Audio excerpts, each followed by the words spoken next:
Hello and welcome to Knit. In today's video we are going to make cute little tiny baby bunnies. So I used my pom-poms from my last tutorial to make the tails for these cute little bunnies, and I'm actually taking the same pattern that I did for, I'm going to move all of these out of the way.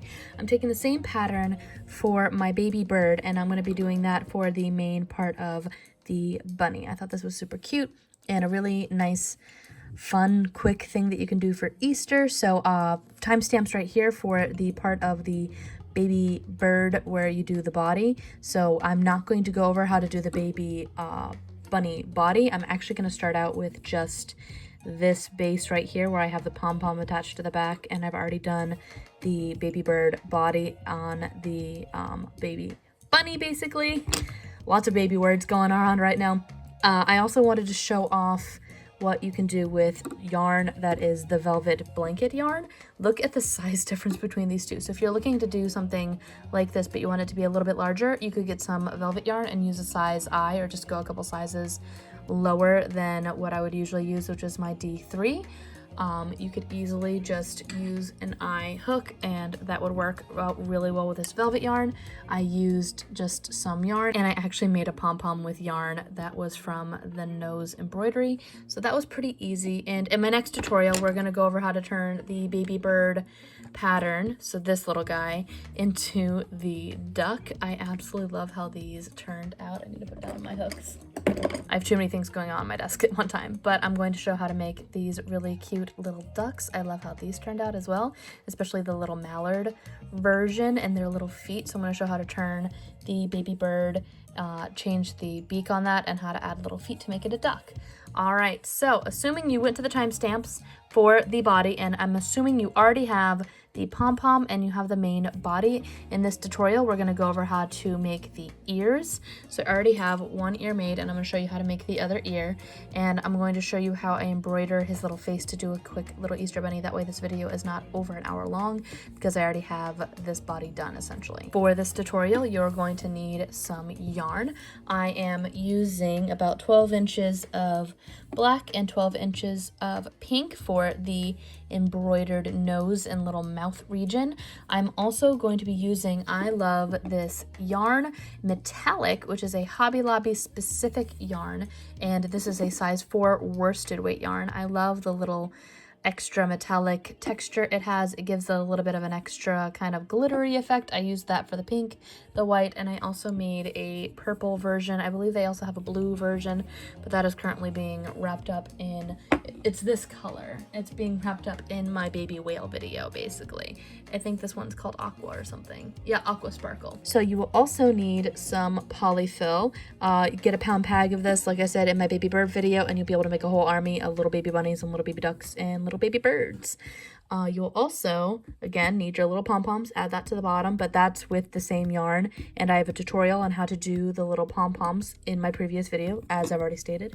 And I'm also going to be using my Furls crochet hook. You can use any kind of crochet hook.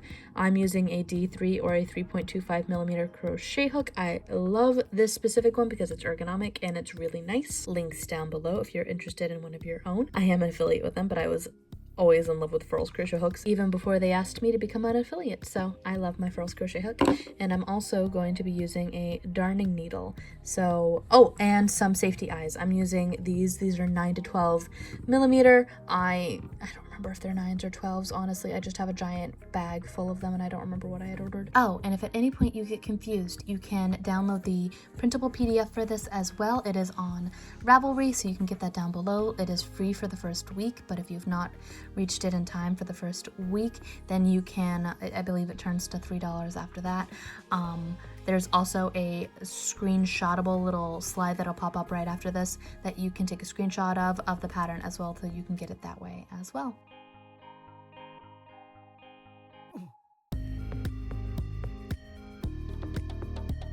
So let's go ahead and get started on the ears.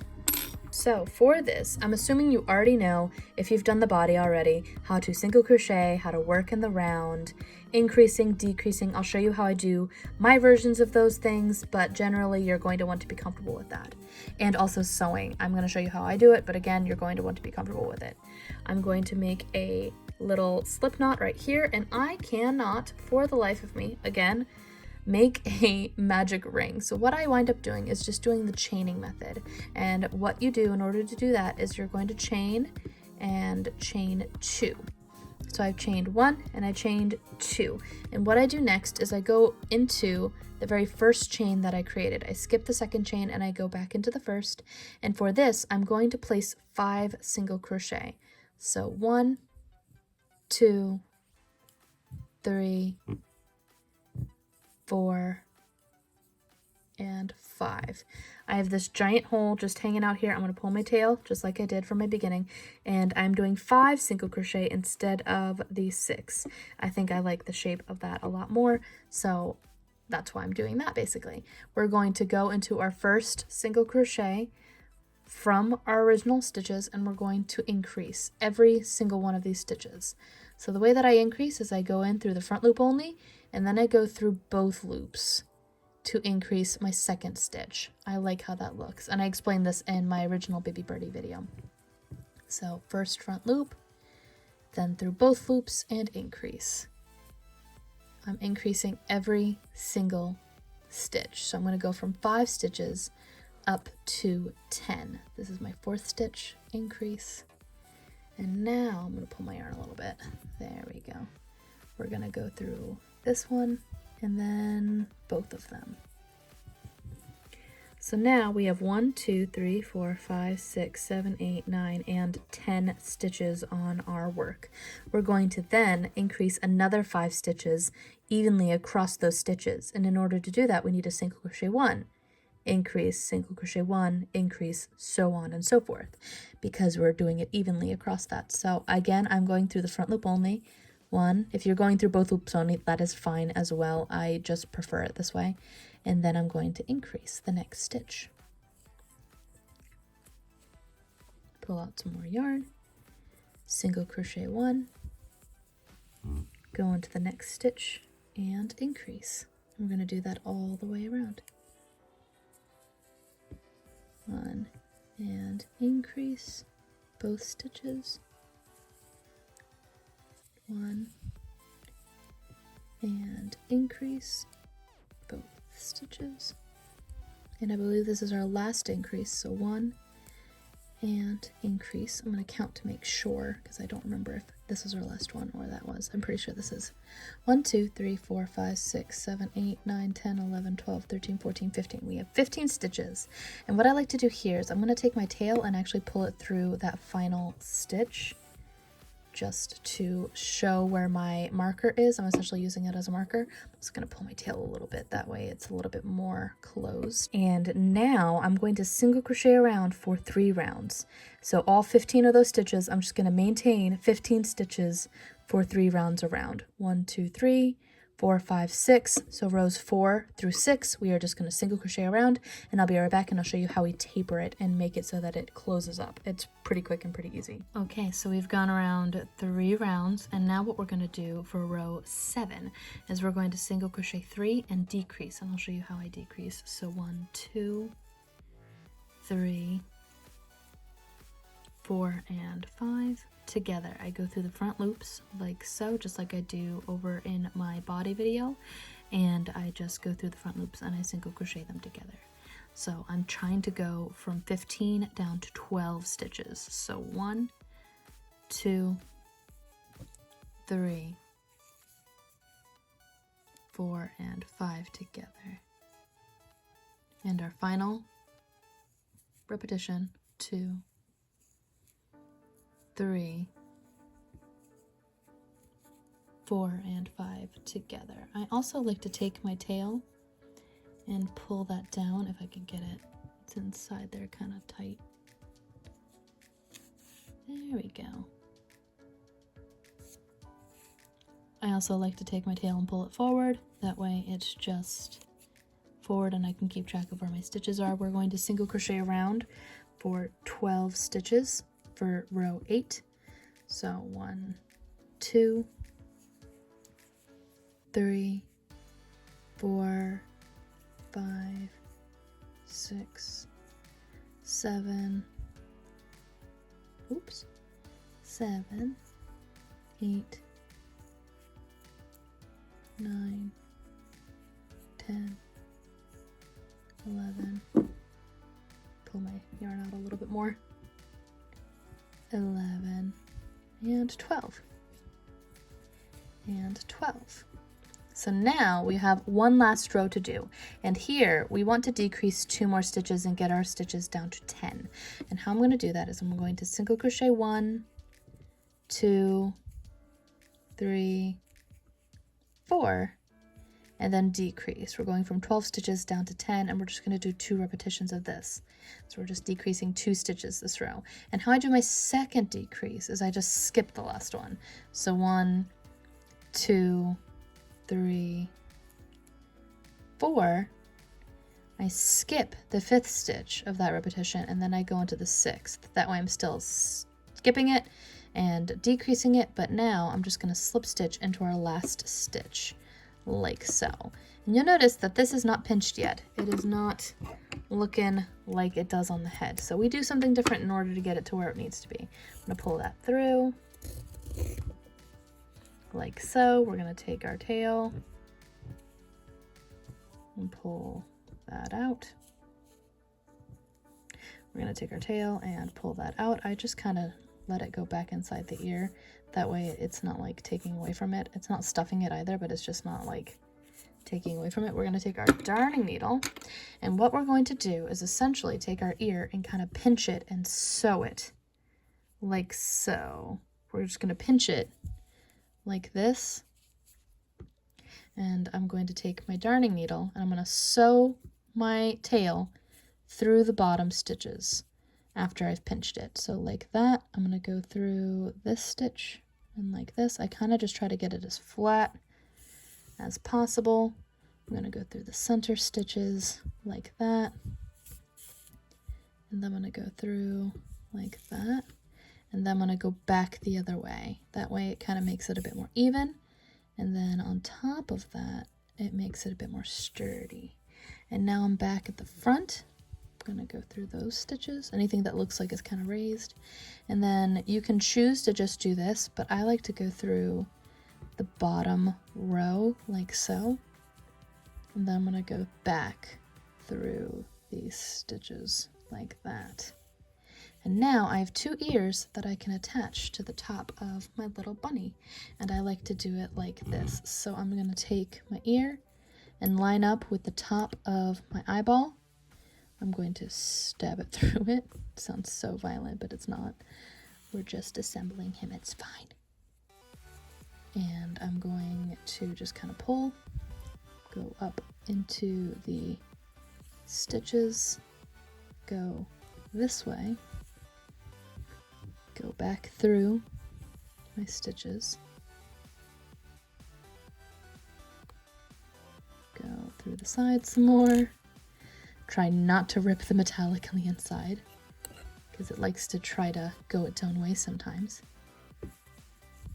And go that way, go through the back, and now I'm going to flip my ear and go through on the other side. That way I can get both sides attached. And I try to make it even on both sides, basically. So I'm going to attach this ear, and then I'm going to try to make it match as best I can on the other side. So I try to get it as close as I can to the ear. So now I'm on my last stitch, and I like to go through the bottom, that way the tail won't be as noticeable. So now I have an ear right there. I'm going to touch the other ear, and then we'll be right back and I'll show you how I do the little face. I have finished my other ear. It is mostly even. I never get things perfectly even. I think that's the charm of Amigurumi. And what we're going to do next is we're going to do our little pink nose. I do the pink nose first, that way the little X can kind of cup it and make it look a bit more even. So what I'm going to do is I'm going to go through the bottom and kind of pop out where I want the nose. So roughly centered between the eyes and kind of on the lower half of the eyes, basically. So I'm going to pull that and kind of just let that hang out there for a minute, and then we're going to go on the other side like so and pull. I'm then going to keep doing that and kind of try to make it so that it's layered, basically. As layered as I can comfortably get it. And going back and forth through the sides, basically. I'm actually pretty happy with that. That is too high. I'm gonna go back down lower so that way it's not as high. I don't want it that high. We're gonna do that, actually. I'm pretty content with how that looks. I only go around 4 or so times, and then I'm pretty happy with it. Oh, actually I'm not happy with that. That doesn't look right. So we're gonna actually undo that. Kind of just pull it up with your darning needle.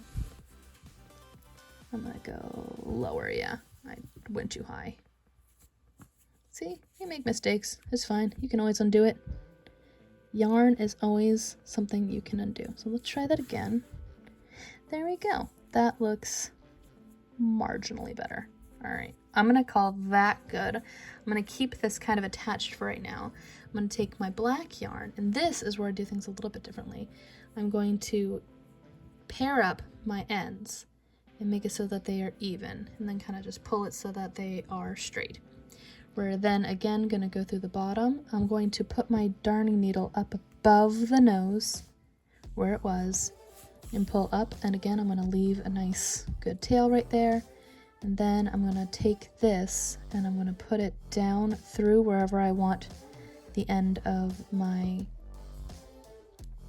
little X to go. So I'm gonna put it right there. And I'm gonna take my darning needle and kind of angle it up into the top part where I want it again. It's going slightly above the nose. So we're gonna hold this to keep this angle straight. I know it's a little hard.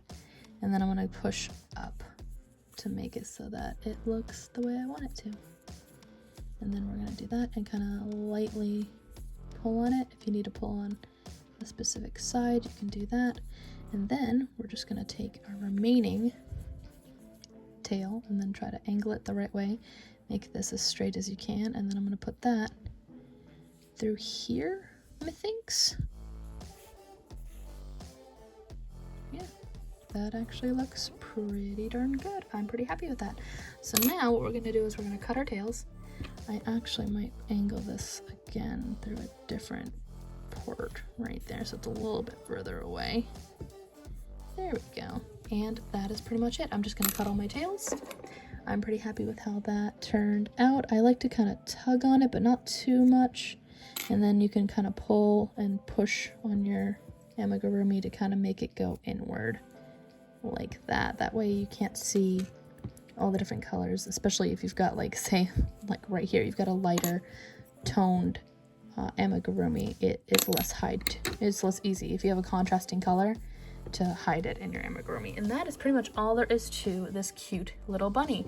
It is very easy once you have the little main head done and you've got these little pom-poms. You can make a ton of these little critters to put in your Easter basket or just in your bunny themed, spring themed, any kind of activity you have going on.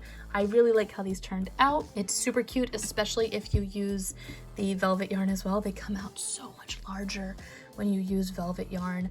I ended up using normal yarn for the pom-pom tail just because velvet yarn is already kind of sheddy as it is. It sheds a lot and it's awful. So I just hot glued my little bunny tails on, makes it nice and firm. It's not going anywhere. You could probably also embroider the eyes as I bang my camera for good luck. And generally, I really like how these two patterns turned out. They're super cute, and stay tuned for the super adorable duck version of the little birdie. I think I'm not going to make too many more of these types of bodies, but if you think of an animal that would be really cute with this shape little body, let me know down below what you think down below. And before we go, I would like to give a shout out to our Patreon supporters. Without your support, we wouldn't be able to grow as a channel. So thank you for your generous pledges. If you're interested, go to patreon.com/knit and you can see the types of rewards that we have for our patrons there, free patterns and all the stuff like that. Thanks again for watching. Be sure to like, subscribe, hit the little bell, do all the YouTube things before you leave if you want to see more videos like this. And until next time, guys, bye.